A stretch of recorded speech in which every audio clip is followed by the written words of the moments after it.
I'd always known there was something wrong, but my brother used to say it was psychosomatic. We went to different doctors, but there was even doctors who said that I was lazy. My parents used to say, oh, she's slow, she's slow. Even my husband said one day that I was just lazy. And I burst into tears because I said, I'm not lazy. I said, there's something wrong. But nobody would listen. We got a lot of the same type of thing of trying to pass off the whole thing as being deconditioned, which was confusing because I was always active. So it started to become clear, what was going on, that it was McArdle's disease.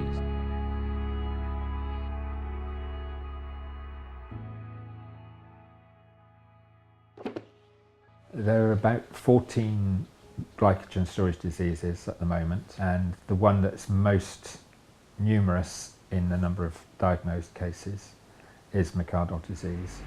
McArdle disease is a genetic disorder that results in a lack of an enzyme called muscle glycogen phosphorylase.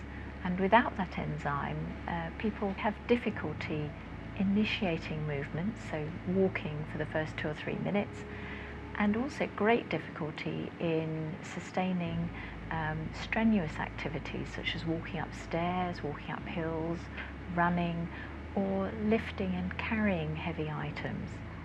If you are reaching to put plates away or something, that is quite a stretch with your arms. But also if you're standing on tiptoe, that's what we call a static activity. Just reaching those mugs out now, I noticed it starting on one side. People don't understand because I look perfectly all right. I had a wonderful relationship with my parents, but I don't think they ever understood completely. They felt guilty. This is what we call a recessive disorder, which means that to have the condition, people need to inherit an abnormal gene from both their mother and their father. We're now using genetic testing where we will screen, particularly in the UK population, a hotspot mutation in the gene, and that will diagnose about 80% of patients. The first molecular studies were performed around the 2000, just 15 years ago. So we still have a lot of things to learn about. It's quite steep, isn't it? Immediately I knew that there was a serious illness involved and that there was no treatment for it.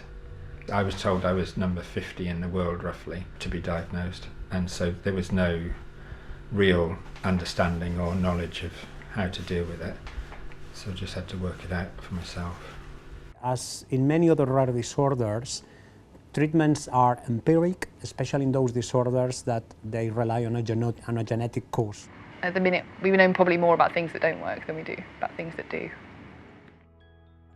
I actually stopped my mountain walking and things, thinking, that would be a bad thing to be doing.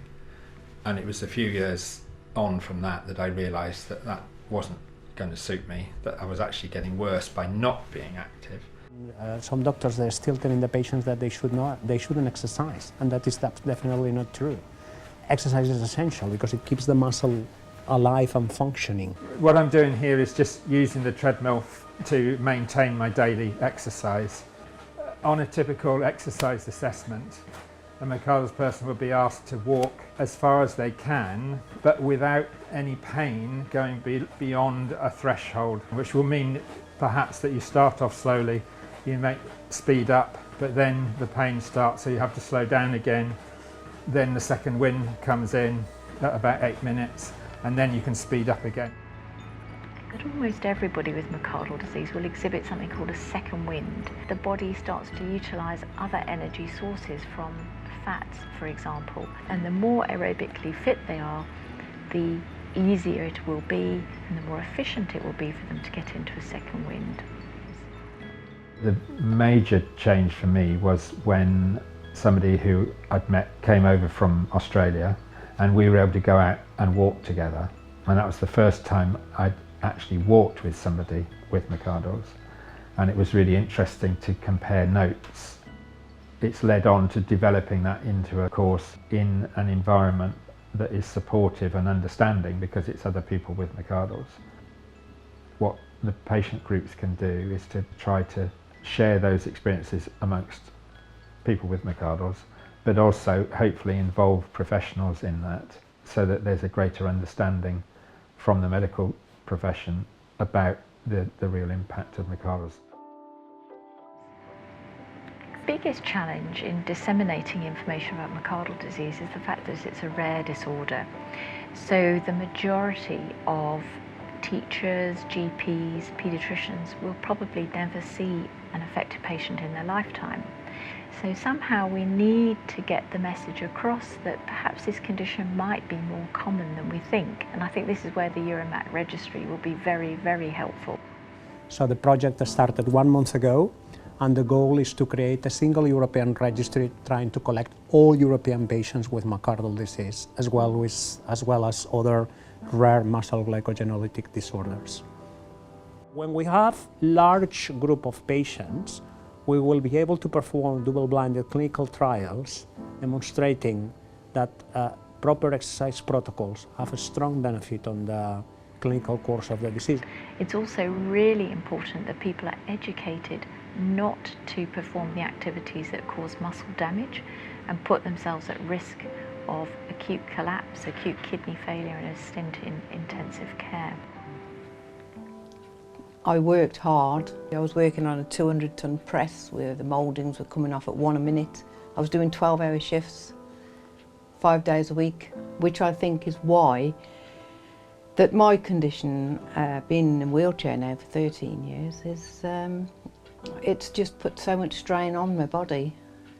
Had I known, I'd have been diagnosed earlier, then obviously I wouldn't have done it. Most of these patients have been dismissed for years, and for them has been very, very hard because they have been jumping from one hospital to another one without a clear diagnosis. I was diagnosed and then I said, thank you. I knew it. I could have gone into town and gone up on top of the town hall and shouted it from the rooftops if I could have got up the steps. It's really important that people are diagnosed early, because that enables them to get the right advice and to understand their McArdle's and work with it to best effect. This year I organised a trip to the Dolomites in Italy. So for instance, the 3 young guys who came on the trip to the Dolomites had all been diagnosed relatively early. It would be a challenge for anybody, but with McArdle's it was a significant challenge. If you're aware of what it is at an early age and you start figuring out what you can and can't do, you realize there's far more that you can do than you can't. The big achievement of EUROMAC would be in the future to be able to provide a platform for early diagnosis of McArdle disease, and also to be as a platform for the development of effective clinical trials. So in the future, we may have a cure for the disorder. That will take a while, but if we don't take that step, we will never go to that point.